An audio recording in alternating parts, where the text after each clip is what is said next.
Welcome to my channel tradition way. ఈరోజు నేను దోశ పిండితో ఇడ్లీ ఏ విధంగా ప్రిపేర్ చేసుకోవాలో చూపిస్తానండి. ఇందుకోసం బియ్యము మరియు మినపప్పు రెండింటిని కూడా ఒక 7-8 అవర్స్ నానబెట్టుకొని తర్వాత మిక్సీలో వేసుకొని వాటిని రుబ్బుకోవాలి. ఆ తర్వాత నెక్స్ట్ డే బ్రేక్ఫాస్ట్ టైంలో ఈ విధంగా నేను ఇడ్లీ ప్లేట్లకి ఆయిల్ పెట్టుకొని ఈ విధంగా పిండిని ఇడ్లీ ప్లేట్లో పెట్టుకుంటున్నానండి. ఈ విధంగా ఈవెన్గా పెట్టేసుకోవాలి. మామూలుగా అయితే మనము ఇడ్లీకి ఏం చేస్తామండి, ఇడ్లీ రవ్వ మరియు మినపప్పుతో మనం ఇడ్లీ పిండిని ప్రిపేర్ చేసుకుంటాము. కానీ ఈరోజు నేను దోశ పిండితో ఇడ్లీ ప్రిపేర్ చేస్తున్నానండి.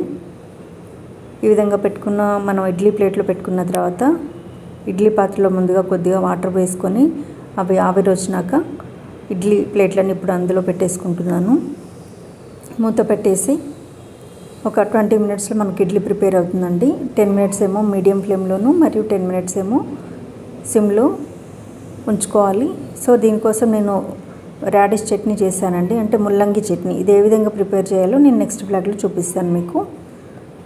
ఈ కాంబినేషన్ చాలా బాగుంటుందండి ఇడ్లీకి. సో చూడండి, ఇడ్లీ అయిపోయింది. నేను స్టవ్ ఆఫ్ చేశాను. చూద్దాం ఏ విధంగా వచ్చిందో. చాలా బాగా వచ్చిందండి. చూడండి, తీసి చూపిస్తాను ఇప్పుడు మీకు. చాలా సాఫ్ట్గా వచ్చాయండి. తీస్తుంటేనే తెలుస్తుంది ఇడ్లీ చాలా సాఫ్ట్గా ప్రిపేర్ అయింది.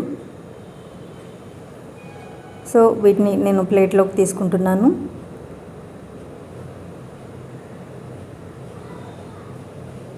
చాలా సాఫ్ట్గా వచ్చాయండి, తీస్తుంటేనే అర్థమవుతుంది. సో ఇప్పుడు మనం దోశ పిండితో కూడా ఇడ్లీ ప్రిపేర్ చేసుకోవడం అనేది చేయొచ్చు. మామూలుగా డాక్టర్స్ మనకు సజెస్ట్ చేస్తూ ఉంటారు ఇడ్లీ తినమని ఫీవర్ వచ్చినప్పుడు. సో మనకు ఇంట్లో ఇడ్లీ పిండి రెడీగా లేనప్పుడు ఈ విధంగా దోశ పిండితో కూడా ఇడ్లీ ప్రిపేర్ చేసుకోవచ్చు.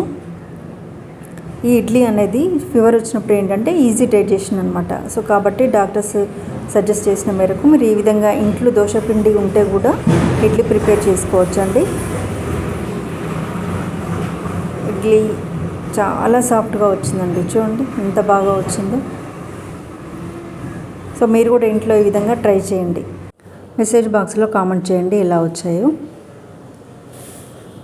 సో ఈ వీడియో మీకు నచ్చితే లైక్ చేయండి, షేర్ చేయండి, సబ్స్క్రైబ్ చేయండి మీ ఫ్రెండ్స్కు మరియు రిలేటివ్స్కి.